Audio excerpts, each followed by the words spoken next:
treat your children like a spring. What exactly comes in your mind after listening this line?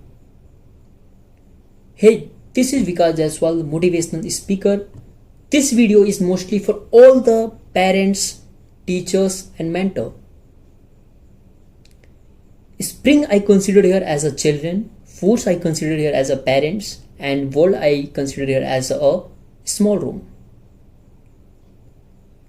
इस video को हम ऐसे समझते हैं कि सपोज आपने एक स्प्रिंग लिया, उसमें एक नॉर्मल फोर्स दिया, अगर वो आपके हाथ से छूट जाता है तो आपके आसपास ही कहीं पे होगा, उसे आप फाइंड इजीली कर सकते हैं, राइट।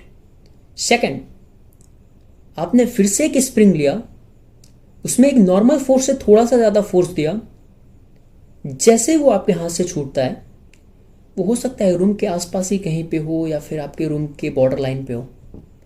आप उससे खोजने में थोड़ा प्रॉब्लम होगी, लेकिन आप उसे खोज सकते हैं, राइट। थर्ड, आपने फिर से एक स्प्रिंग लिया, उसमें एक नॉर्मल फोर्स से कई ज्यादा गुना उसमें आपने फोर्स दिया, और वो जैसे ही छूटा, वो आपके हो सकता है कि खिड़की से बाहर चला जाए या फिर आपके दरवाजे के नीचे से चला जाए या फिर कहीं और चला जाए, जिसे खोजने में बहुत ज्यादा ही प्रॉब्लम होगी या फिर आप नहीं खोज सकते हैं। हमारे जो स्टूडेंट्स होते हैं वो इसी तरह बिहेव करते हैं, स्प्रिंग की तरह बिहेव करते हैं। मेरा आप सभी से एक क्वेश्चन है कि आखिर जितने भी स्टूडेंट्स हैं वो 12th के बाद ही बाहर जाने के बाद उनके बिगड़ने की प्रोबेबिलिटी ज्यादा होती है, ऐसा क्यों होता है? यहां पे अगर हम बात करें तो आपने ज्यादातर बच्चों को बिगड़ने की प्रोबेबिलिटी या फिर आपने ज्यादा बच्चों को बिगड़ते हुए आफ्टर 12th के बाद ही देखा होगा। ऐसा क्यों? क्या आपको लगता है कि उनके दोस्त स्कूल टाइम पे नहीं होते? क्या आपको ऐसा लगता है कि उनके बिगड़े हुए दोस्त स्कूल टाइम पे नहीं होते? ऐसा बिल्कुल भी नहीं है। होता क्या है कि फर्स्ट केस पे बात करेंगे। पहले आपने अपने बच्चों को एक नॉर्मल प्रेशर दिया, ठीक है। अगर वो कहीं घर से बाहर जा रहा है तो उन्हें आपने रोका नहीं, अंडर आपने ऑब्जर्वेशन रखा कि हाँ ये कहाँ जा रहा है, क्या खेल रहा है, क्या कर रहा है, तो सब इजिली फाइंड कर लेंगे, क्योंकि आपने उन्हें इतना छूट दे रखी है। अगर वो कहीं बिगड़ रहे हैं तो आप उन्हें समझा सकते हैं कि हाँ तुम यहाँ पे बिगड़ रहे हो, तुम्हारे दोस्त ऐसे हैं। वो भी देश दुनिया देख रहा है, राइट, और देखना भी जरूरी है। 2,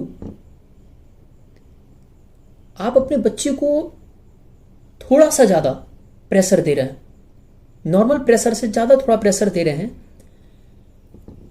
तो वो अगर बिगड़ने की कोशिश भी करेगा तो आप उसे कंट्रोल कर लेंगे, क्योंकि उसे आप बाहर जाने दे रहे हैं, लेकिन फुल्ली रिस्ट्रिक्शन के साथ। कहां जा रहे हो, कैसे जा रहे हो, क्यों जा रहे हो।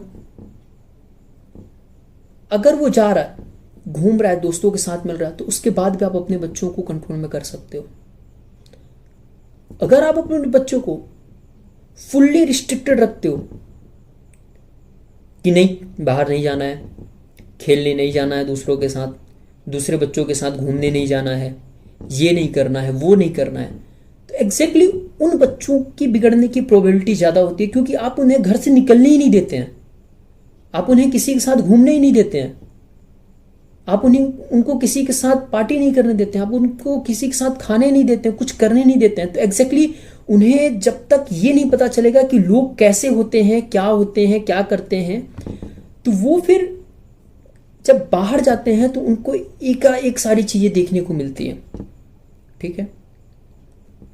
अगर इसी में हम रीजन 2 देखें तो उनकी बिगड़ने की प्रोबेबिलिटी ज्यादा इसलिए होती है क्योंकि आपने यहां पे इतना रिस्ट्रिक्टेड कर रखा था कि वो सारे काम वहां पे जाके वो एक्सट्रीम लेवल पे करना चाहते हैं, और उनको ऐसे दोस्त मिल जाते हैं जो कि वो फुल इंजॉय करते हैं, राइट, और फुल बिगड़ने की उनकी गारंटी होती है। इसलिए अपने बच्चों को एक नॉर्मल प्रेशर पे रखिए। मैं ये नहीं बोलता हूं कि आप अपने बच्चों को रिस्ट्रिक्शन मत दीजिए, उन्हें ऐसे ही खुले छोड़ दीजिए कि जहां जाना है जो करना है वो करो, ऐसे भी नहीं करना है। जस्ट आप एक नॉर्मल प्रेशर के साथ रखिए, नॉर्मल रिस्ट्रिक्शन के साथ रखिए कि हाँ जा रहे हो तो कहाँ जा रहे हो, नॉर्मली, ठीक है, कब तक आओगे, ठीक है जाओ। आप उनको कभी कभी एब्जॉर्ब करिए या फिर उन्हें फॉलो करिए कभी कभी, कि एग्जैक्टली वो जा कहाँ रहा है, कहीं गलत संगत में तो नहीं जा रहा। अगर वो गलत संगत में उसी टाइम पे जा रहा है तो आप उसे रोक सकते हैं, आप उसे समझा सकते हैं। तो बच्चों को एक फ्रीडम दीजिए, नॉर्मल स्कूल टाइम पे ही फ्रीडम दीजिए।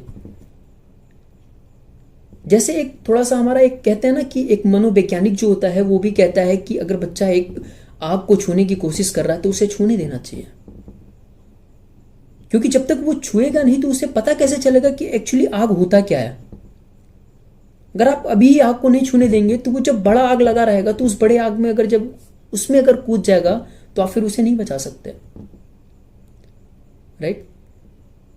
जो कैंडल की आग है अगर वो टच कर रहा है उसे, तो अगर वो ज़्यादा देर तक रखेगा अगर हाथ को, तो आप उससे देख रेख में अपने आप उसे बचा सकते हैं। ऐसे ही हमारे स्टूडेंट्स के साथ होता है।